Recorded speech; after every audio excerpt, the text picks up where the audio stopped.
Start recording. I'm recording, right? Okay. Okay. Now, let's go into the chat.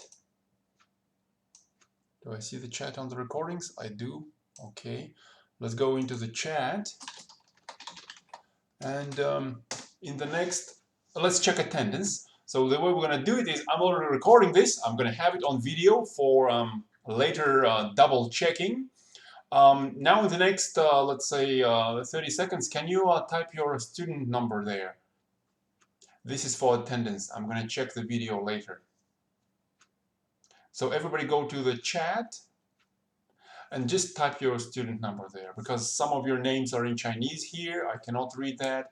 Just your student name, student number.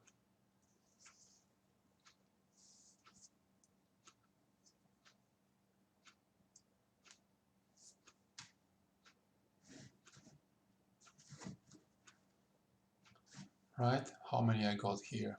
1, 2, 3, 4, 5, 6, 7, 8.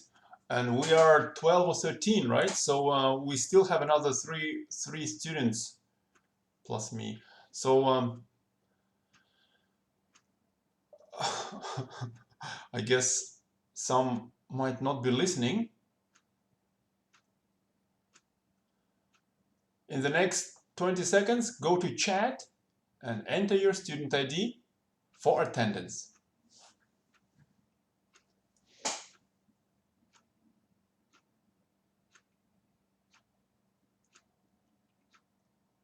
Seven, 8, 9, 10. 10. I guess 1 or 2 students are still not listening. That's okay. Rightio, that's the attendance done, at least for now. Closing the chat. And I am already recording, right? Good. Now let's start the class. Some bonus points, as you see. Ricky, C, and Andy for the presentations. I made an announcement for those bonus points in the presentations on Moodle. All of you guys had a chance for that. Okay. This column test results will be improved. So far, I only got the test results up to test number 8. But for now, you have already finished up to test number 12 or 13, if I'm not mistaken. So this will improve. And this is the total. Of course, you need 60 in the total to pass the course. Okay. Now we move on to today's class. Let's start with a bit of a review. What did we do last week? Okay. Or where did we finish last week? What happened here? Did somebody? Okay. There's Maureen.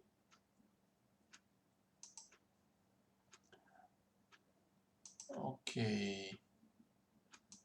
Let's scroll through this again for later attendance checking on the video. So I guess we're 7, 8 minutes into the video. Attendance over here on the screen. Okay. So, where did we finish last week? Last week we finished with an NPV profile, right? NPV profile. First, let's have a look at the formula for NPV. Net present value. That's the most important investment criteria. There are different investment criteria. All of them generally suggest whether an investment is a good idea or a bad idea. And there are different kinds of investments. We're not talking about investing as a speculator, buying these Apple stocks or McDonald's stocks, just investing as a small investor into bonds and stocks. We're talking about capital investment, building a new factory, opening a new business line, things like that. Okay, so there are different investment criteria. We have already covered several of them, including NPV, net present value, payback period, average accounting return, and so on. Last one we finished with last week was the internal rate of return, IRR. And after IRR, we looked at the NPV profile. So let's start with the formula for NPV. Just a bit of a reminder, it's just a sum of all cash flows, starting from the original costs all the way up to nth cash flow, right? So perhaps I should change this to I, let's say, all the cash flows, where I ranges from 0, from today, all the way to up to n, a number of periods you have, and we discount all of those cash flows by 1 plus the rate of return into the power of the period I. Okay. So basically what we find here is the dollar value for a given rate of return, for a given discount rate. Future dollars are not the same as today's dollars. Future dollars are discounted. So for a given discount rate, what is the dollar value that we're adding? That's the idea of the NPV. And of course, if the discount rate increases, NPV falls, because the discount rate increases this whole denominator, reducing the whole ratio, right? So for that reason, the last thing we looked at last week was an NPV profile looking like this. Let's say we have NPV here. No, let's say we have NPV here. And let's say we have our discount rate here. Interest rate, discount rate. And NPV profile is generally a straight line, right? Generally straight line like this, because just as I've showed you, if the discount rate is higher, right, NPV is going to be lower. We've just seen that from the formula for the NPV, right? So that's the last thing we looked at last week. And the opposite of NPV, where for a given discount rate, we find the net present value in dollars, okay? The opposite of that was the internal rate of return, the topic of last week's, where we have all the cash flows, we have all the dollars, and we try to find out what's our return on this, what's our internal rate of return, okay? So basically, internal rate of return was giving us the return when NPV is equal to 0, right? So the formula for the NPV equals the sum of all the cash flows, right? All the cash flows, all of that divided by the discounted, basically,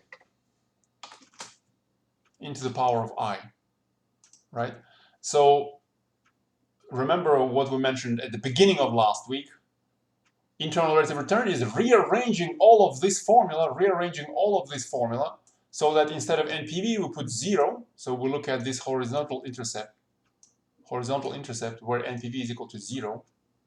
We put 0 instead of NPV and rearrange all of this formula to find R. That will be our internal rate of return.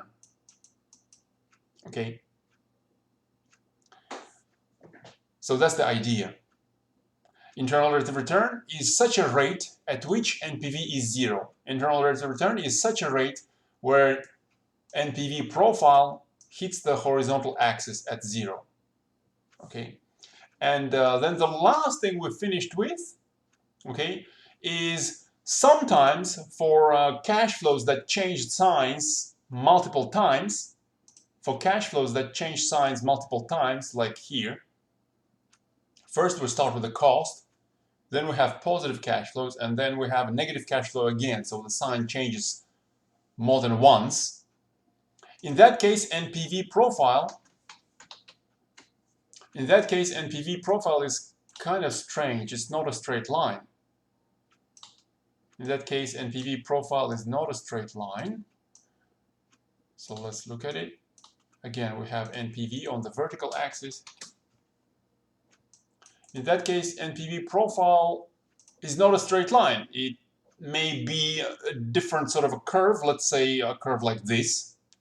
In that case, there are two rates at which NPV profile hits the x-axis. There are two rates at which NPV is equal to 0. So when we try to solve this equation, instead of NPV, we put 0, and then the sum of all the cash flows discounted, right? When we try to solve for this R, there are multiple answers. And okay, mathematically it's fine, there are multiple answers to this equation, but logically it's kind of confusing. So what am I earning on this project? I know the dollars that I'm earning on this project because I see the cash flows, but what's the correct return that I'm earning? Okay, so that's where we finished. That was kind of the last question of last week. And the solution to this question is looking at a new kind of IRR, a modified internal rate of return.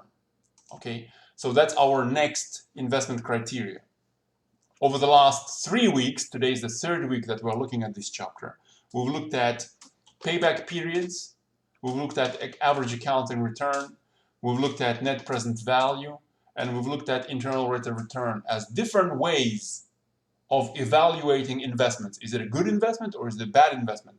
For each of these evaluations, for each of these investment criteria, the final answer is accept or reject, accept or reject, accept or reject. I'm not going to go through all the details. We've done it over the last 2 or 3 weeks. And then the next one here is modified internal rate of return. That is for today. And for today, after MIRR, the last subtopic of this chapter is going to be our profitability index. So altogether in this chapter, we cover quite a few of different investment criteria. The final conclusion for each of these investment criteria, again, as I said, is whether we invest, accept the project, or we don't invest, reject the project. And sometimes different investment criteria might conflict. Maybe IRR says we should invest, payback period says we should not. So sometimes they may conflict, and in any kind of conflict, if any other investment criteria conflicts with NPV, NPV always wins.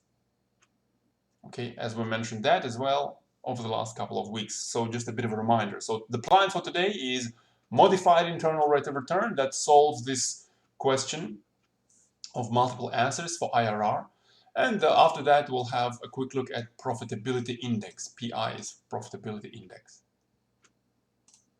So far, so good. Any questions? We know what we're going to do? Okay, anybody say yes? Somebody say yes?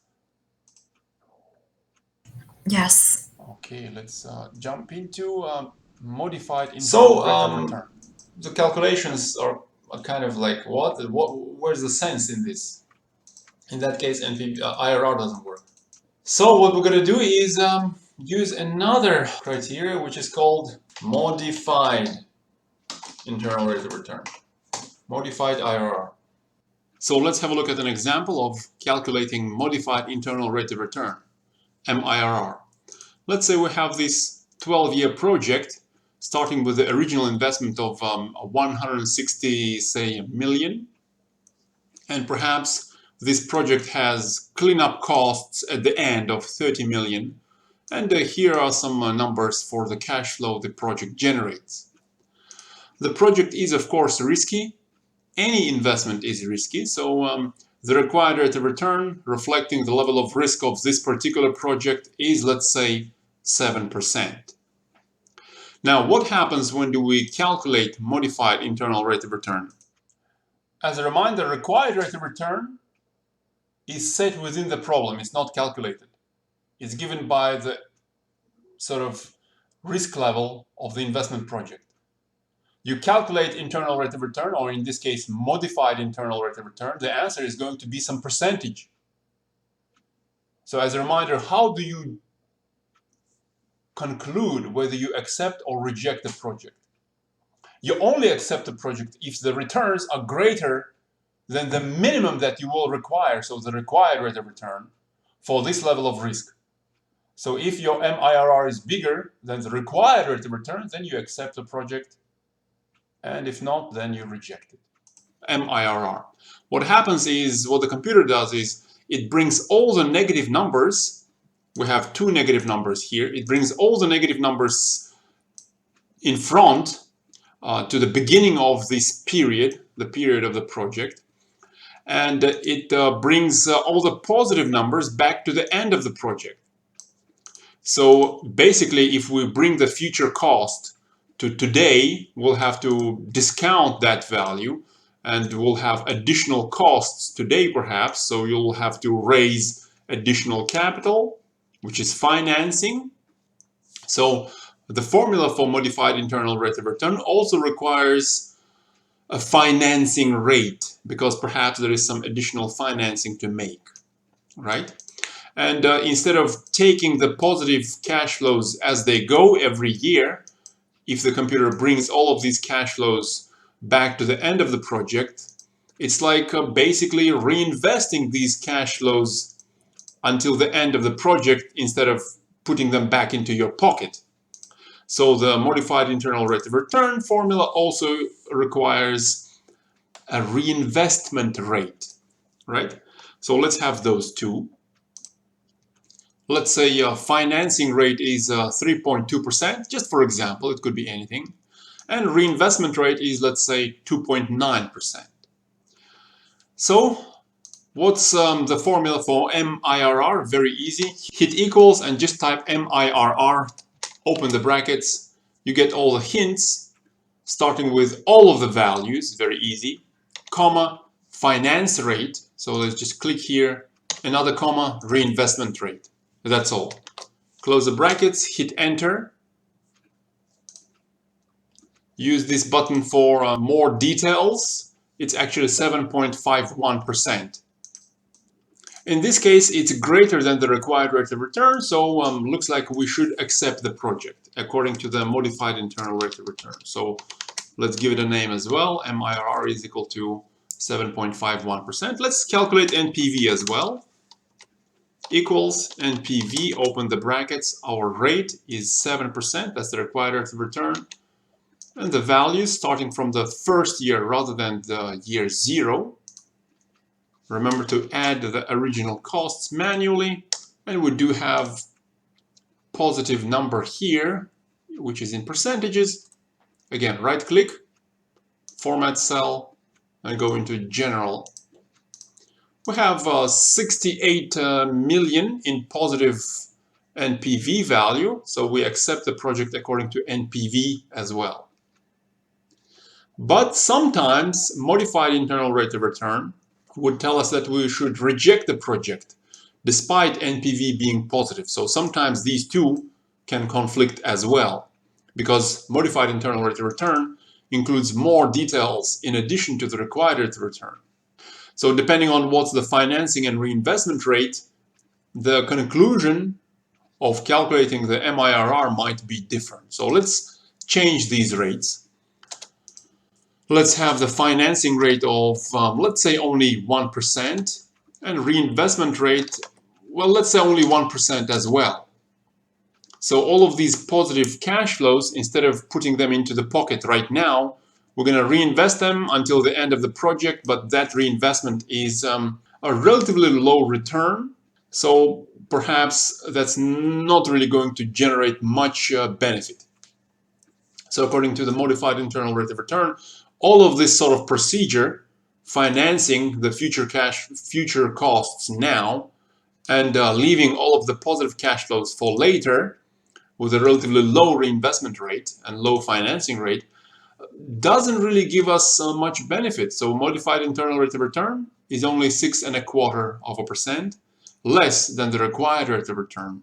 So although NPV is positive, a modified internal rate of return would suggest rejecting the project. But as I mentioned before, NPV is the most important criteria, as it shows the actual value in dollars that the company will generate from the project. So whenever NPV conflicts with any other investment criteria, how we look at investments, how do we analyze investments, NPV always wins. So there you go. We've just reviewed IRR. We've looked at NPV profile and modified internal rate of return.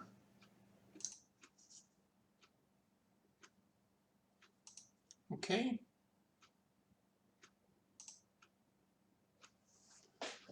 That's one subtopic of the remainder of this chapter.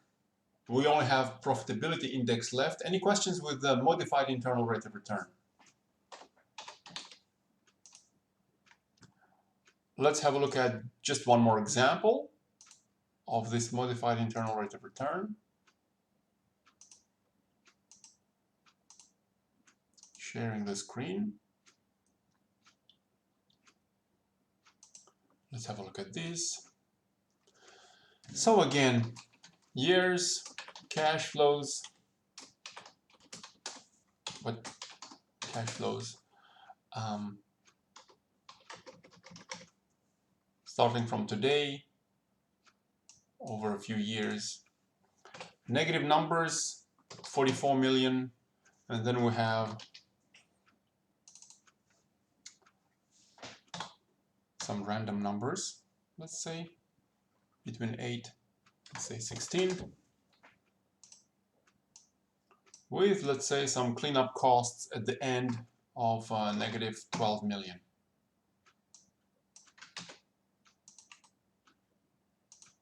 Like that. And let's say our required rate of return is 11%. This project is pretty risky. Financing rate is, let's say, 4.5%. And reinvestment rate, don't confuse the reinvestment rate with required rate of return. Okay. Especially on the exams that are coming up, reinvestment rate is, let's say, 2.5%. So we have to find modified internal rate of return as well as NPV. Again, everything is pretty easy. Equals MIRR, open the brackets, the values in millions, financing rate, reinvestment rate. There it is. Do we accept the project or reject the project? Anyone?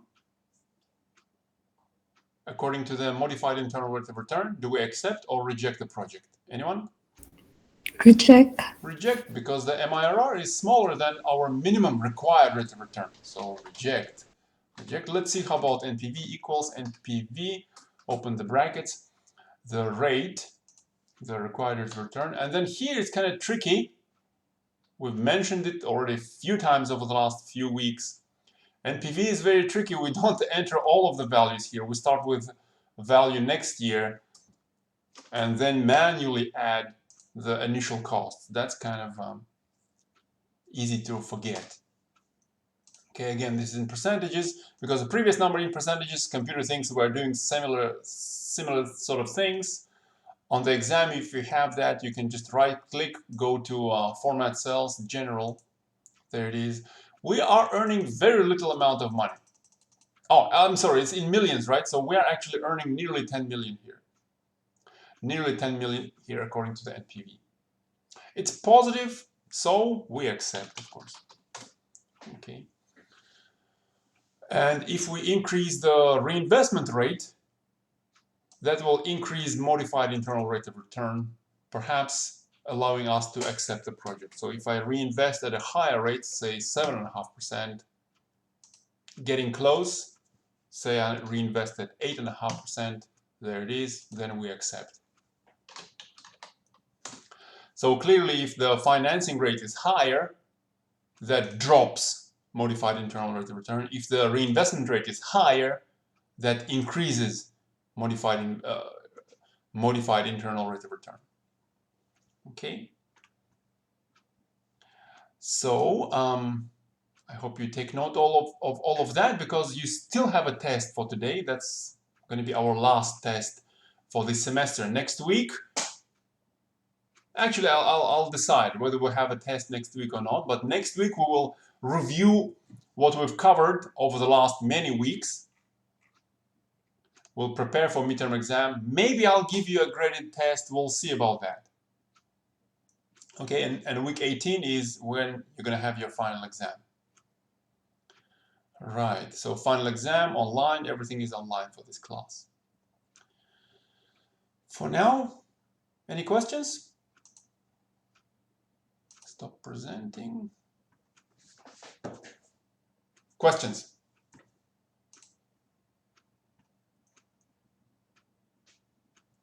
If no questions, let's go for a bit of a break.